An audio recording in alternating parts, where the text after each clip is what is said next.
So I turned 50 a few days ago on August 28th. I was born in 1975. What meaning do you put on age? I think most people put a specific meaning on it, like when you turn 50 or you turn 60, 70, 40, 30, 20, 18. We may not put as much emphasis on it when we're kids because I believe we're such free spirits as kids and we're much more innocent of things that time has a different meaning to us. But I will admit, yeah, I stressed knowing my 50th birthday was coming, but then I end up thinking about it too, and it's like, what does it really mean? Age is a number, and a lot of times if you attach too much to that number and attach to what a lot of society puts on the number, say like 50 years old, and what they expect from a 50-year-old per se, that could corrupt your own thoughts about it very easily. And I really, I see a lot of people. I guess what I'm saying is I see a lot of people my age, and it's not to be arrogant, it's not to be egotistical or anything like that, but I see it, and like other men my age, and it's just stereotypical, they look much older usually. They look like they've been beat down by life a lot of times, or they're in the typical scenarios. And I'm not downing people who are married or have kids or anything. I'm just saying these seem to be the typical scenarios. A lot of times they're married or they have kids or they've been divorced 3 or 4 times and have kids and have all kinds of debt. They're paying for child support and they're paying for maybe a car payment, house payment, who knows what else. Some of them have worse problems than that. Some of them are addicted to many things. And it shows. I guess that's what I'm saying, it shows. But a lot of people have this thought that when you get to say 50 years old, that you're going to look a certain way and you're going to be a certain way and you're going to be broke down a certain way. Hell, I remember even when I worked at this wax museum, I worked around quite a few younger people. And, you're talking about, I was probably, when I started there, I was about 39. And I was there till I guess I was 44 or 45.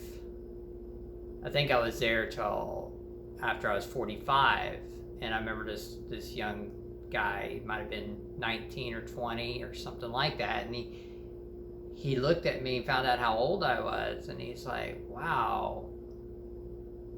For one, he thought I was a lot younger, but it wasn't just that. He's like, you should be, he was saying things like, you should be like overweight and you should be more wrinkled up and overweight and not able, you should be on blood pressure medication, and what most people I know your age, they seem to be diabetic and on blood pressure meds or have heart issues or whatever else. This is what he's saying to me. It's a stereotype what he's saying, but then again, how many people I see my own age that, well, there is some truth that rings to that, because I see it, I guess. I mean, and I'm like, wow. And then I have to look at my own parents too, and my mom is 69 and my dad will be 67 in October, and yeah, they look, I love my parents, but they haven't, there's a lot of things they've done to themselves that it's detrimental, and it shows. It really shows, and their bodies have taken a lot of beating And this is what I'm talking about. This is just what happens, and what people will make excuses for it. They'll say, oh, this is just what happens. They'll say, oh, when you get this age, you'll see. This is a trope. These are tropes, like when you get to be my age, you'll be the same way. This is just the way life is. This is just the way it is. But it's really not. I've defied a lot of that already. Now, we can't control everything. Now, that's not what I'm saying. I mean, any of us can get a disease any given day. This world is really fragile. We're fragile as human beings. A lot of times we like to think we're all powerful, and we don't like to think of death or any of that stuff, but it comes for everybody. But what I'm saying is there are things you have control of, like exercise, eating a certain way. I'm not saying be perfect. I'm not perfect. I eat ice cream all the time. It's one of my vices. But I don't eat a ton of calories every day. I don't eat junk all day. I eat good stuff too, and then the ice cream is kind of my thing, and even the ice cream is of better quality.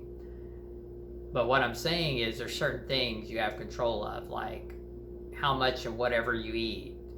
Are you addicted to alcohol? Are you a chronic smoker? I saw a video on YouTube where they were showing the old celebrities back in the day, like say back in the 50s, 60s, 70s, 80s, and how they even looked older than a lot of people today. And they did. The celebrities, you'd see a celebrity back then that could be 35, and you might have thought, wow, they look like they're like 55 or something. But their lifestyles had a lot to do with it. A lot of those celebrities back then apparently would just bake in the sun.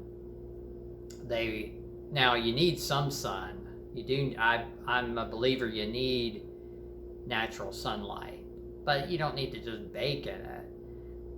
I mean, but you need it. It's good for your eyes, good for your skin to a certain level. You're getting more natural vitamin D. But these celebrities, apparently, they would take and bake under with a mirror and baby oil. That's horrible for you. They would, smoking was acceptable back then, everywhere. Even when I was a kid in the 80s, I can remember vaguely, smoking went on everywhere. It's hard to believe today, but it went on in supermarkets, it went on in hospitals, airplanes. So people just did it all the time, but it ravages your body if you smoke a lot. It's just one of those things that just ravages you, and I've seen it with my parents, and they're still chronic smokers.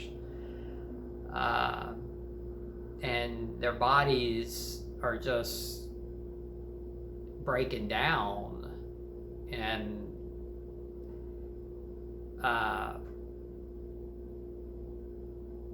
it can be hard to watch. So what I'm saying is things can happen to any of us, but you have less.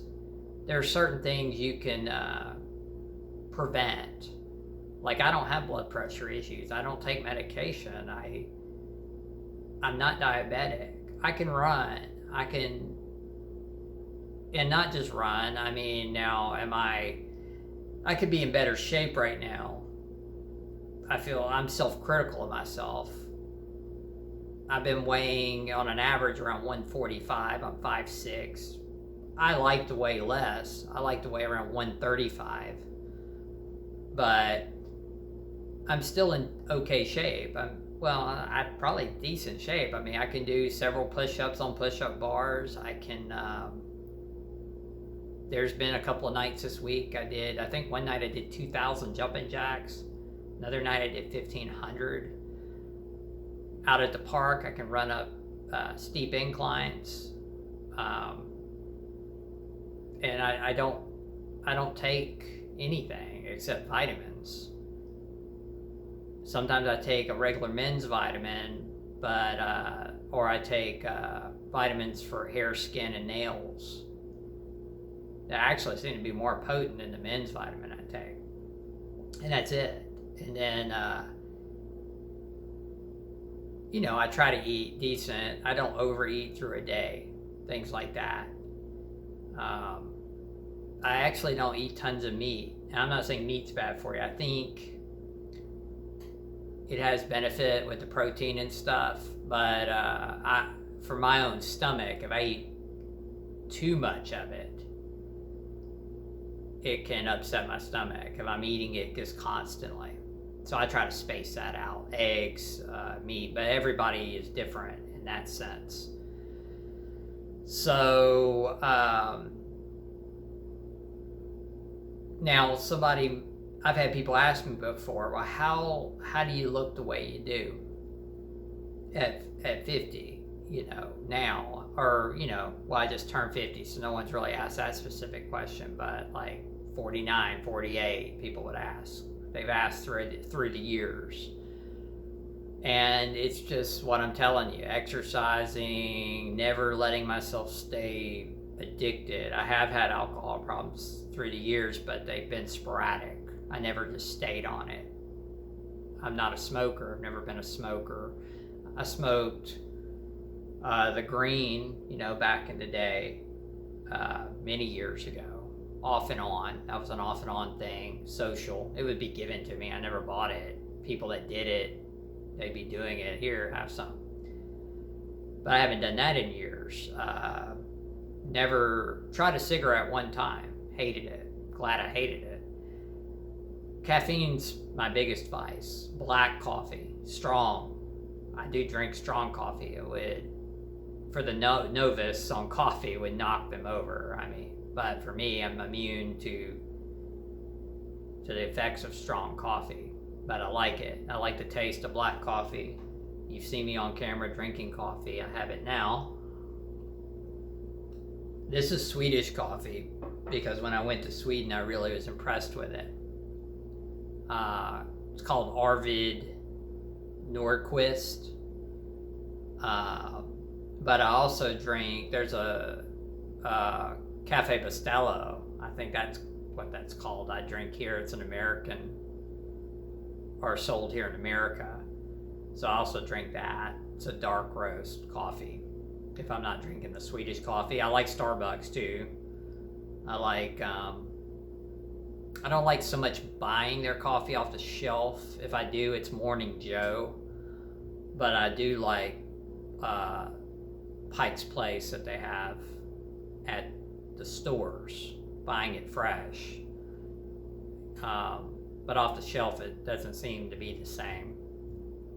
So I'll have it too, a lot of times, Starbucks. And there was years ago, coffee, strong coffee, I couldn't take it, but over the years I've adapted and wanted it stronger. And so that's my main vice, coffee, caffeine. Lately I have ate chocolate ice cream a lot for a long time. It's been one of my things to go to. I kind of want to back off of it so I can drop some more weight because I have been working out a lot more. But it's exercise, the way I eat. I have been getting more sun lately, and that's helped with, I feel like, feeling better. Even at work, I work in an adult store, and I've talked about that before. I work alone, though, at the store. I work in the evenings, 4 nights a week. And I'll get sun in the window there. I'll manage to even do that on my lunch break in the office. I open up the blind and get sun before the sun sets on my shift. So I find ways to do stuff even when I'm there. I've been doing this more and more, that I haven't been in such a deep depression. So I take steps. I use good face wash. So, I'm doing things too. It's not like if you want to keep more of a youthful way about you, there's just a lot of factors. It's your attitude too. It's your spirit. Really, that's a lot of it too. It's your spirit and your attitude. If you let yourself just fall into the tropes everybody has about age, and that you should be acting a certain way to just get along with other people or let other people accept you, then that's the other part of it too. If you're too worried about that, and I've had those problems through the years too. It's just, I work on all these things now and have been for a long time. I've been in therapy for a very long time now, and I've been working on myself for a very long time. I've spoke of what happened to me in 2019 that sent me down this journey, this rabbit hole of self-discovery. It's been a very long process, which for a lot of people it is, especially when you're older and it happens to you. You go through a lot. Your traumas get exposed. Your fakeness gets exposed.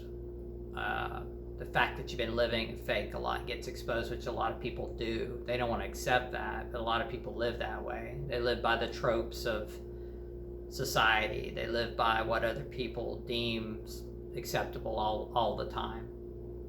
And they want to fit in all the time. A lot of people are people pleasers. I've been that too. I've been a people pleaser. I've been codependent. I have fell victim to these tropes of society. But now I live alone. I have for a very long time. I've lived in the same place for a very long time, for many years. And that's probably another factor. And I'm not downing kids or marriage. It's for some people. Now, in this society, I will say like 50% of marriages fail. And there's a lot of reasons for that. But I'm not going to get in the weeds on that. But what I am saying is I believe that also contributes to my own aging process aside. I don't have the stress of children. But to be fair, I'm not built, and I'm just not meant for that. And I think some of us, where we come into these lifetimes, I believe in past lives, and we come into these lifetimes not. It's just some things some of us aren't meant to do. And if some of us force those situations. Some people are meant for children. Some people force those situations. It's another trope. They give in to other people saying they should get married, or other people saying they should have kids, other people expecting that of them. That happens, a lot. So for me, I don't have the stress of any of that. I only have me. I'm somewhat of a minimalist. That's the other thing. I don't let myself,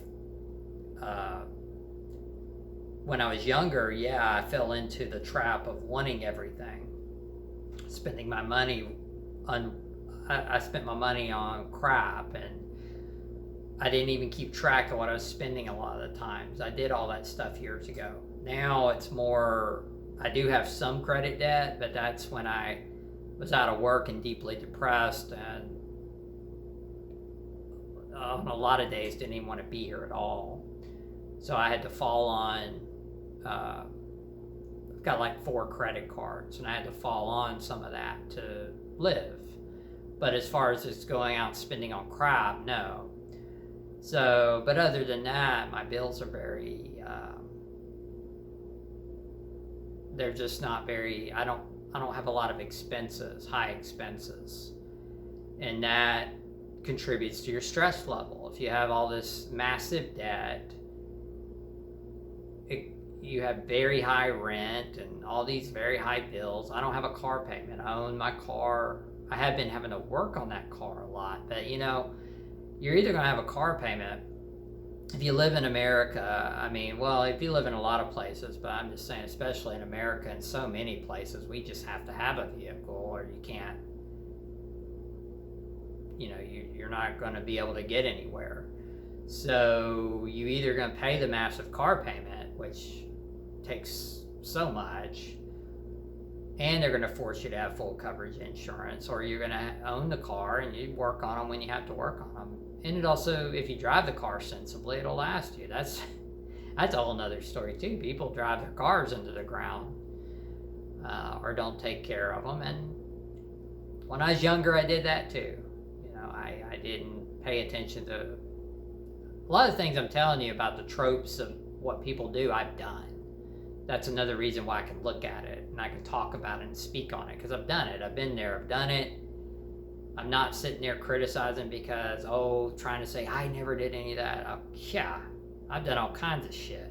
I mean, I've done a lot of stupid crap or stuff, unwise stuff, and things that were not good in my life or good for my life.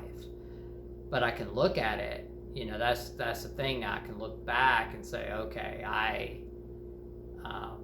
did these things, and now I don't want to do these things. I can look at I can see it in other people and see what they're doing because I used to do it. I can see the fakeness in other people because I used to be that type of person. And when you've been there and done that, you can observe and see it with others. So all of this contributes to why I've aged the way I have, why I look younger than my years.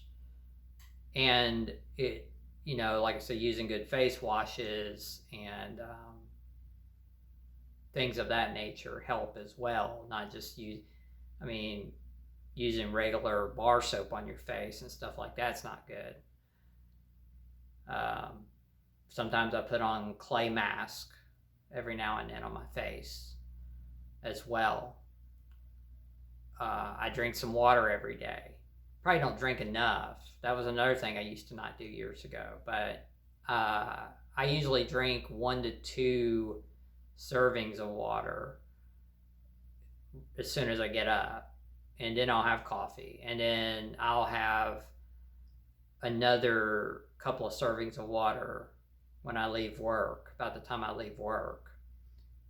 And then that's what I have. When I'm at home, I drink more water. I used to have coffee all night.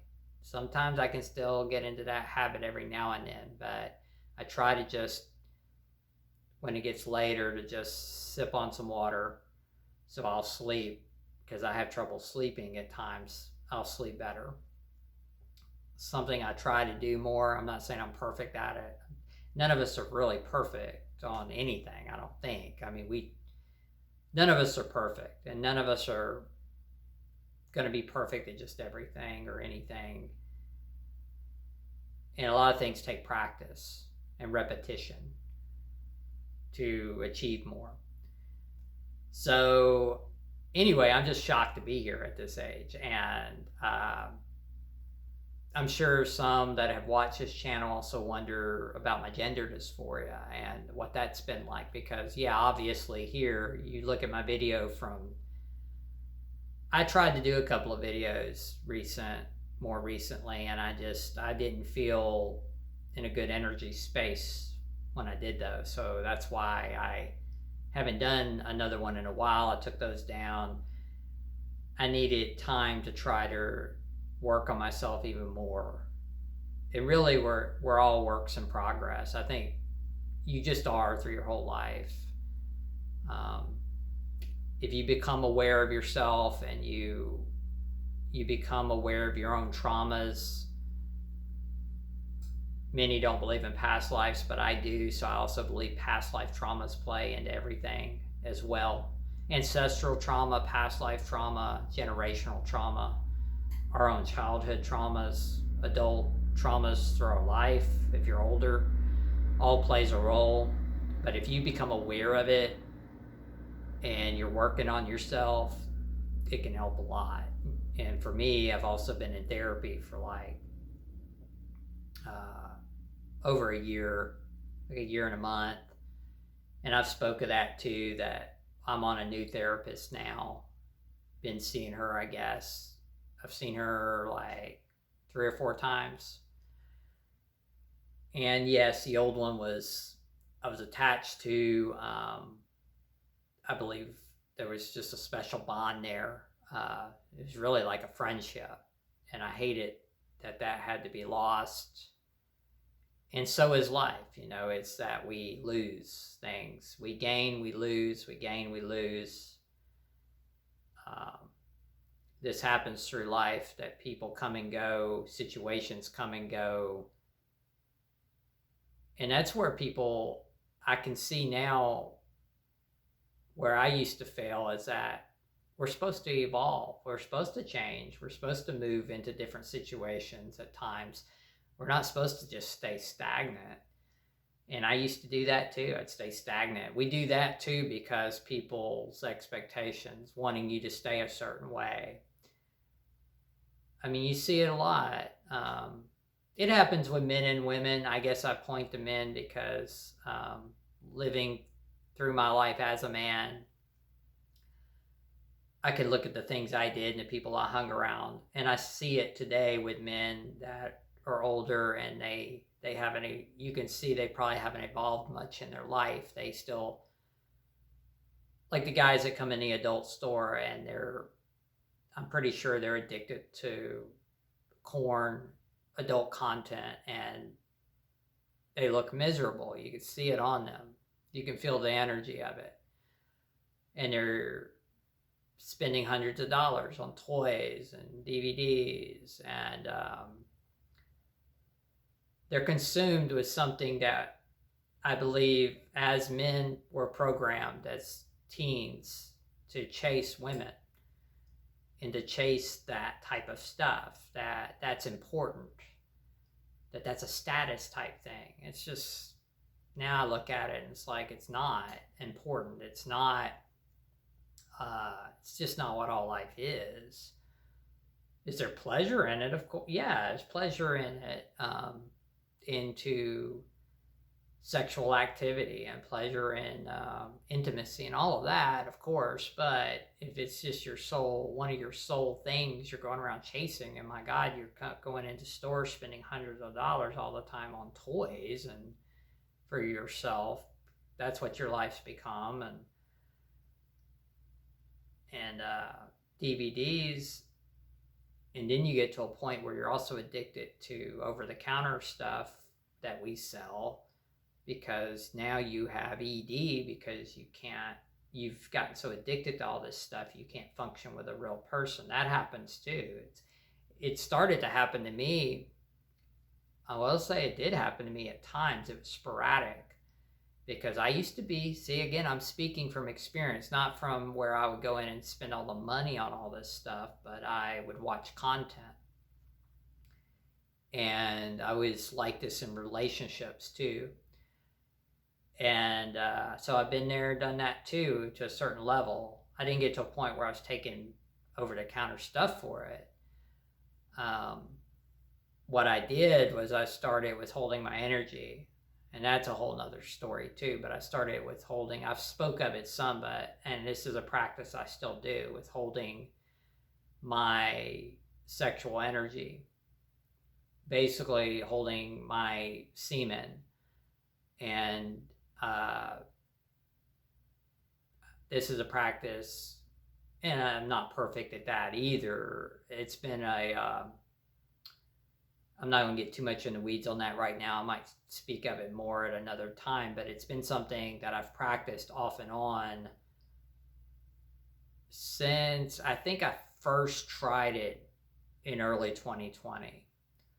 And then I went off totally away from it for some months. And then at the end of 2020 on, I have practiced it off and on. And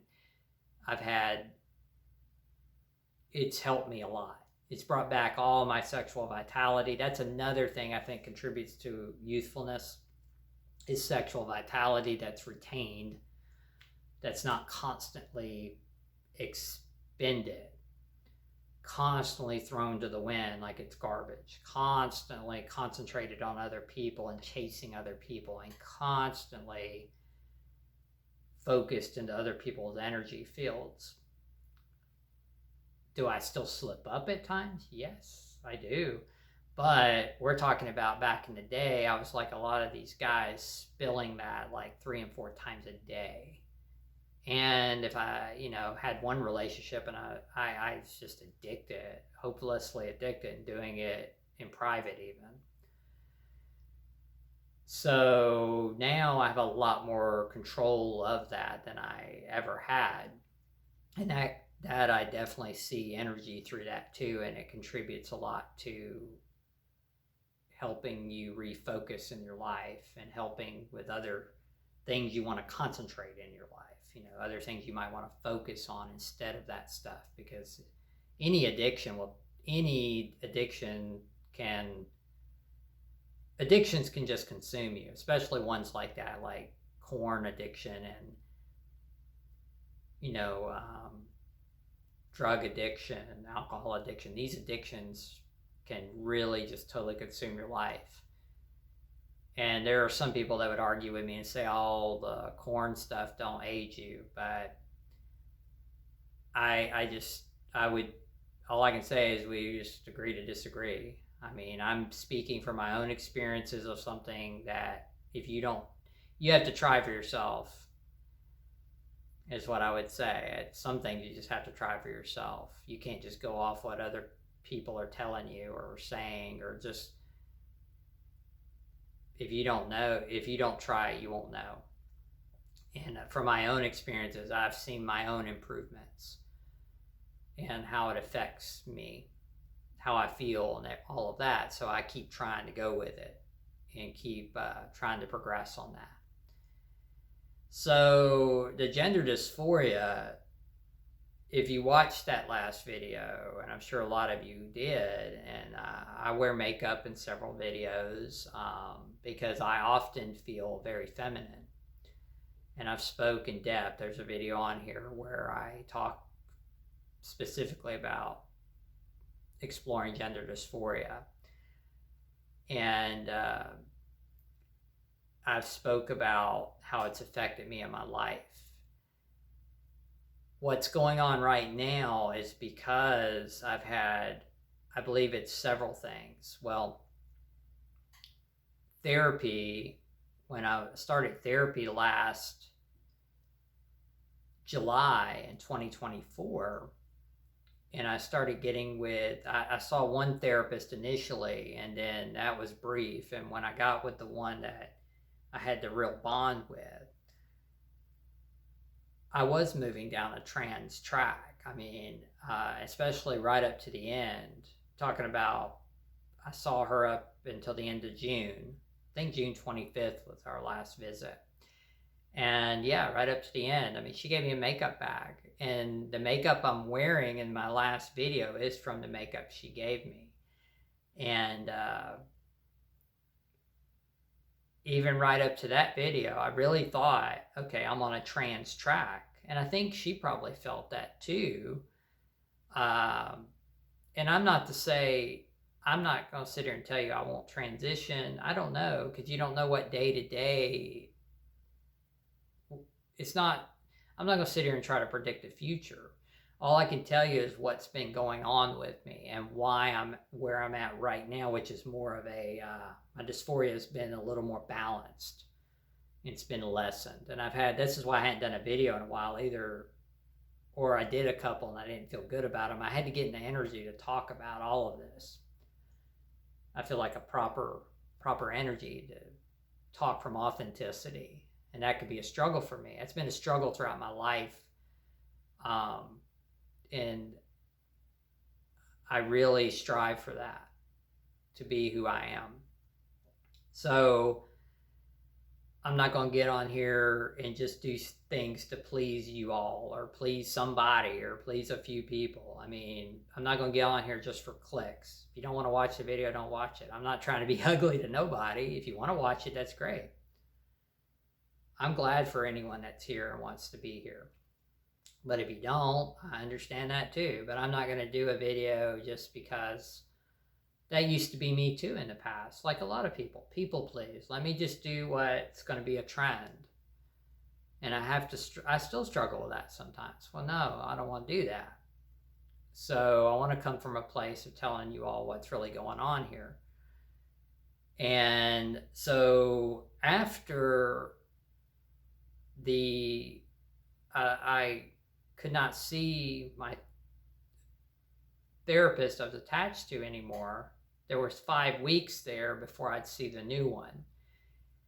And I just started watching more stuff on trauma healing, past life trauma healing, because I've had, through deep meditations in the past, I've had what I feel like was past life regression happen to me kind of, I would say it was accidental. It wasn't even something I was striving for. I don't want to get too much in the weeds on that either. And I know not everybody believes in that. That's okay. But I do. And again, it's because of my own experiences through spiritual experiences, I guess you could say, meditations, deep meditations, paranormal events that have happened to me, I've spoke of in videos on here. There is one more specific video, I talk a lot about it, I believe, called Bizarre. I think it's called Bizarre Paranormal Experiences. If you want to hear more about some of that, I think I specifically talk about most of that. But I started doing a lot of self-reflection. And this is what I think happens in life. You might think you're at one point and that's definitive, but really nothing's ever just really definitive. We're always able to look at ourselves again and again and again. We're always able to do self-reflection and see where we're at. And that's what I started doing through those 5 weeks. I started journaling every day. I had not been doing that with her, even though I was as attached to her as I was and loved seeing her and talking to her, and she bonded with me, and I had a special relationship with her in that way. There's more I could have been doing, like journaling every day. And I wasn't exercising every day. I was still caught up in, I was going through a lot of cycles there with,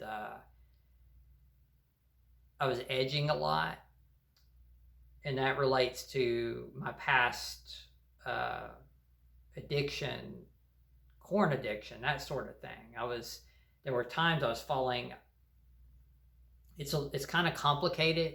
I wasn't releasing my sexual energy, but I was like watching some softer content at times mostly. There would be times I would do this to dissociate. I'm still going through dissociation.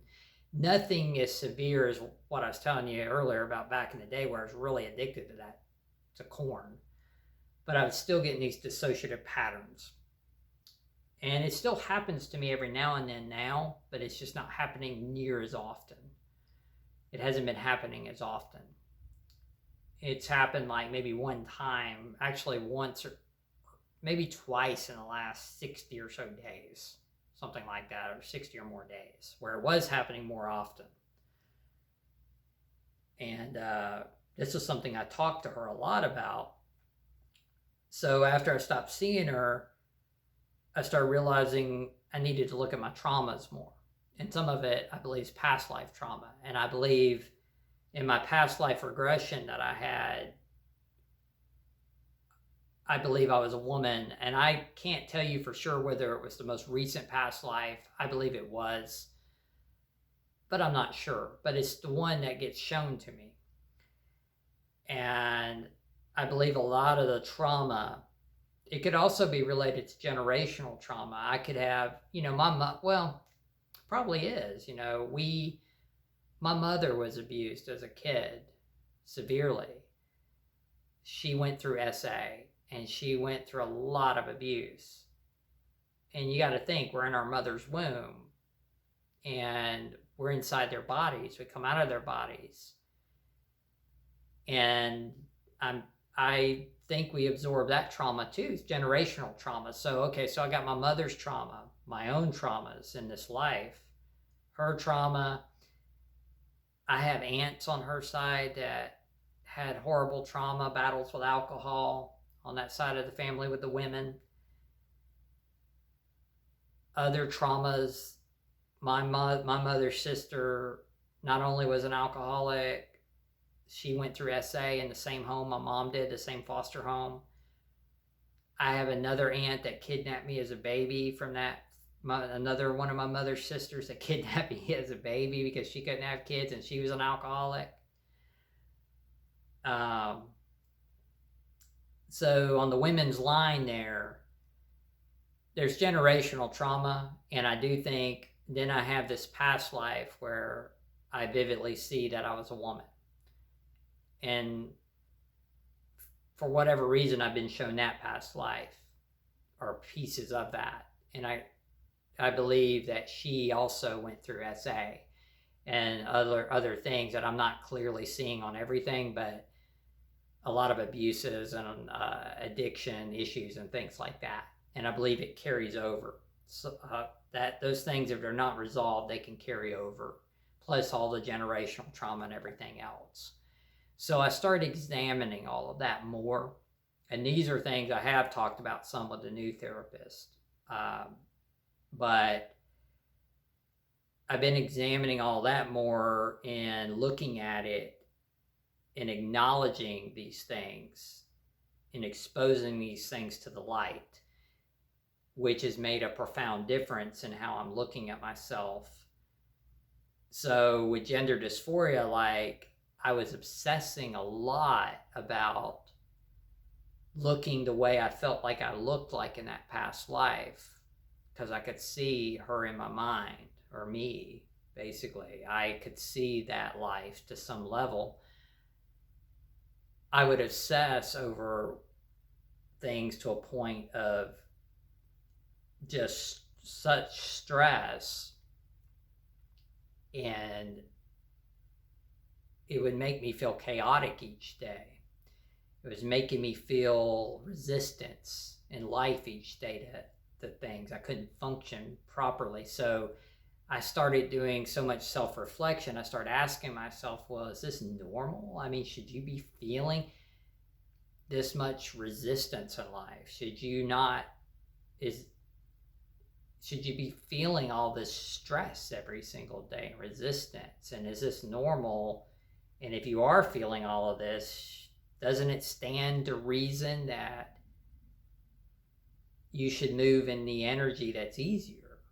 You should flow in the energy that, not saying you're easy and not saying easier in the way of doing nothing, of being depressed or whatever. I'm saying easier in a way of flow, going with where the energy's flowing, where you feel good about where the energy's taking you, where there's not all this resistance, all this stress. You're still getting things done, but everything's just kind of flowing. Everything's just moving in a vibration that feels really good and high and feels right. And you're not in this stuck, resistant energy every day, hating yourself. And this is what I was going through with this heightened dysphoria. So when I started looking at my inner traumas, the past life trauma and all the other stuff, and my own trauma in this lifetime more, I started feeling easier about integrating, just bringing in, acknowledging what I had been through in that past life, acknowledging what I've been through more in this life, acknowledging what my mother went through more, acknowledging what my family line, at least what I know of my family line's been through, and bringing my energy back in and having compassion for all of that, and saying, okay, for whatever reason now, you're in this lifetime, and you came into this lifetime for a reason, and for whatever reason, your soul is a man, or your soul is in a man's body in this lifetime. And what's happened, because I've done all this self-reflection and looking at this, I have been feeling more at ease being in a more middle ground. It's the best way I can make sense of it, where I've been more at ease. I still have dysphoric spikes, but they're just not as severe, because I've been acknowledging all this stuff and working on myself more. And I've become a little more, I'm not saying it's perfect, it definitely isn't. And I'm not going to say I would never transition. I can't really say that. All I can say is where I'm at right now and what I've been working on. And I definitely can't speak for everybody's experience. I can only speak for my own. And what I've gone through and how gender dysphoria has affected me in this life. But I have felt easier integrating my parts. So you got my long hair. I've been experimenting with the facial hair with the long hair. I shave my body hair usually. I have very little anyway. I've talked about that before. I'm happy about that. I don't grow hair on my back. My leg hair takes a long time to grow, but if it grows too much, I will say it looks dirty to me, and I trim it down at least, usually, with a trimmer if I don't fully shave it with a razor, but usually, because I like the look of it more. But I feel like it's helped me to explore. See, everything happens for a reason. I know this is very complicated and complex, and if you're still here in this video, hey, more power to you, and I'm glad you're here. But it's a lot to talk about. But some of you might say, well, if your therapist, the first therapist, thought you were trans, then, but people aren't perfect. And like I said, I still could be one day, who knows, but there's a purpose for why I spent so much time with her regardless. She let me explore. You see, you got to look at all aspects of it. She gave me the power to take the job I took at the adult store, because that place, even though it has its flaws, everywhere does, it let me explore. I could wear perfume there. I felt comfortable wearing perfume there. Let me see how I like that. Let me wear some foundation there and see how I like that. Let me explore my femininity more there and see how I like that. It opened up the door for me to put makeup on here and explore that and see how I felt about how would I feel about transitioning? How would I feel about this stuff? It opened up a new horizon. It opened up a new door for me to be able to explore all these aspects that I needed to explore. That's the thing. You have to be able to break through all the tropes of society. It takes a lot to be who you want to be as an authentic person. And it's never a perfect process. It takes a lot to break the tropes that society throws at you. It takes so much to do that, especially when you're totally entrenched in a fake personality, which I was, multiple fake personalities throughout my life. And many people are going through that. I've come to realize I would put so much emphasis on myself, but really so many people you meet out there are doing this. They're masking, you could call it that. And they go from one mask to the other as well. When one mask breaks down in their life and doesn't work anymore, they pick up another one, but they're not being authentic. And that can only work so long. Each mask will eventually break down on you in some form or fashion. It may not ever completely break, but pieces of it are going to break. There's going to be something, if not the whole thing just totally going wrong on you.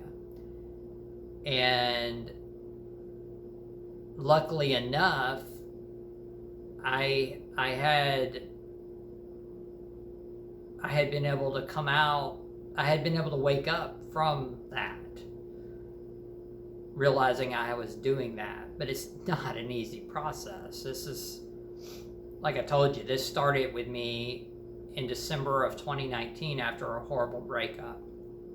And that relationship served as a catalyst. As many people will in your life, they'll come across your path and they can be catalysts. A lot of people don't see that, unfortunately. But if you are able to see that, you can learn a lot from situations. And that relationship, I look back on, and it was I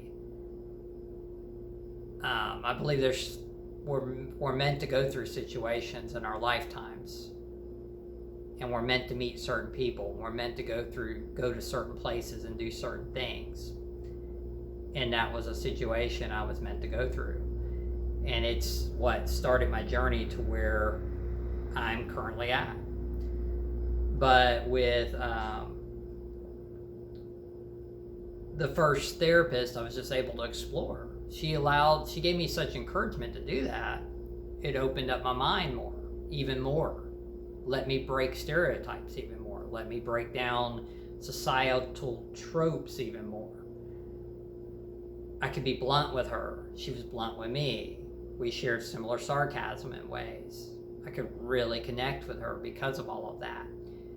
And that's why after she left, I was able to self-reflect and able to look back on everything that had occurred and able to dive deeper into my journaling and dive deeper into watching videos on trauma and get back into some more intellectual content, you could say, that deals with the esoteric or spirituality or metaphysical type stuff, because I'm not religious and I don't subscribe to New Age ideology or anything like that, or religion. I do have certain beliefs, though, of what I think goes on, but I'm no expert. I'm not sitting there trying to claim I'm a guru or expert. I'm just giving you information from my own experiences of what I have actually been through and tried and had happen to me from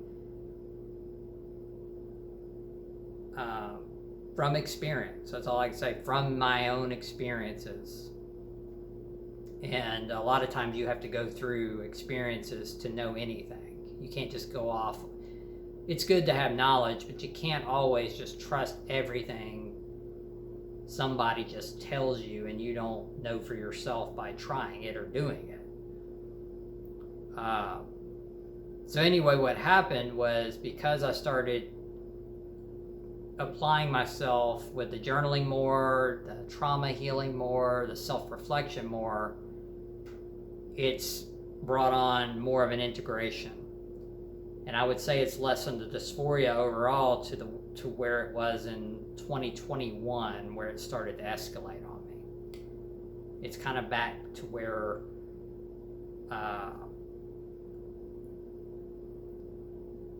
it's kind of back to that point. It's not as severe, so I'm able to be. But there's so much that's happened. I'm so much of a different person than from 2021. I'm just more authentic, and I'm not scared of my bisexuality or the fact that I'm maybe a bit pansexual too. I'm not trying to hide anymore about that kind of stuff. Just hide it. Not saying you gotta go out and blast it to everybody either, no. But I'm just saying that I'm not like hiding in a corner, or I'm not worried about, back in the day, my fake masculine characters would hide any thoughts that I had about not being straight or something like that. I had to be straight, or that sort of thing. So I've totally accepted myself in that way. I know I have a lot of feminine traits about me too, and when I feel like expressing those more, I do.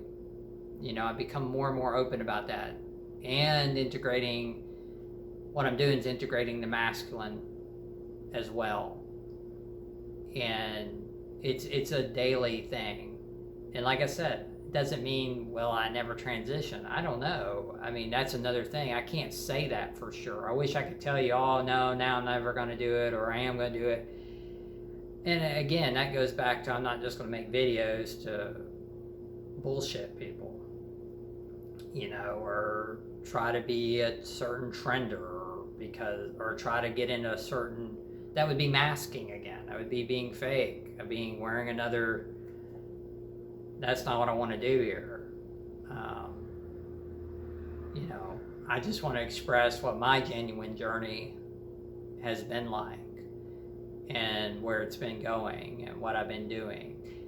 Now, with that all being said, the adult store, I believe, has run its course, and I believe I have evolved from that, but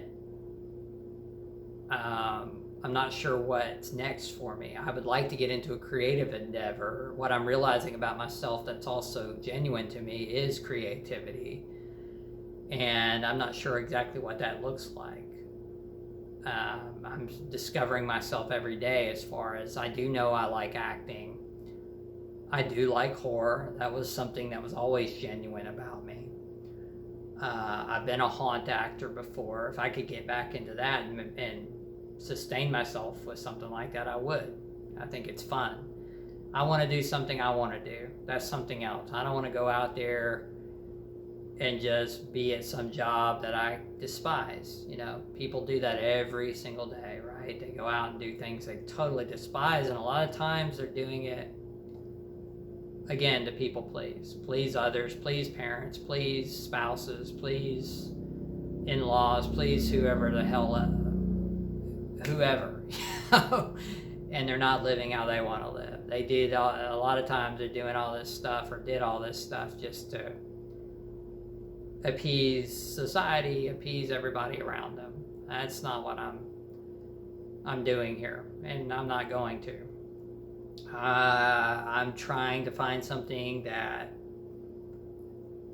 I'm not into the hustle culture. I'm not out there trying to compare myself. I don't want to be out there trying to compare myself to everybody trying to make a buck any way they can make a buck. I don't want to work in jobs where I'm conning people out of their money. Like at the adult store, I do outsell everybody, but I'm detached from it, you know. And that's probably why I sell so much, because I'm not pushing the products. Where I know even my manager, I think, pushes products, but I still outsell because I don't push the products. I'm just myself in the store. I just talk to people, and I let my energy just do whatever it does. And if they want to buy, they buy. Now, on the flip side of that, I don't like some of the stuff that I sell because I know it hurts people. But people have their own free will to choose what they're doing. But I do think there's an energy around it. You know, like I say, there's an energy around the people that come in there addicted.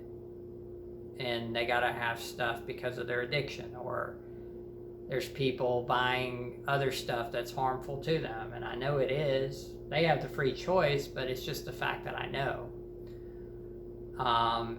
And it's not that I'm passing a moral judgment on them, but there's just energy to everything. Energy is all around us. Energy affects us in every way. And I just feel like I would be better served doing something I really enjoy doing. I think that place served a purpose, like I said, for exploration and all of that. But it also has a lot of downfalls. And my coworkers. I see coworkers just come and go.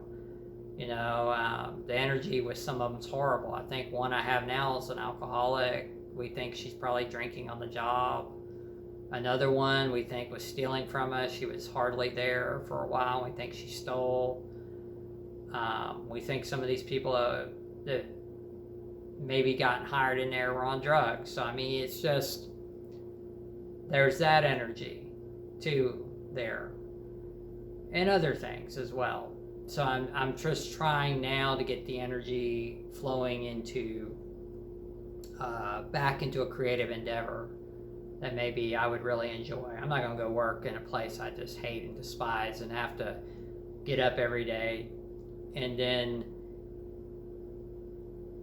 do it for what a lot of people do things just for the sake of, oh, you're making a good hourly wage. Oh, you're making a good paycheck. Oh, you can buy a house and be tied to this mortgage, and you can buy this car and be tied to this car payment for years. And oh, you can take out all these loans and be tied to that for the rest of your life and be a good slave.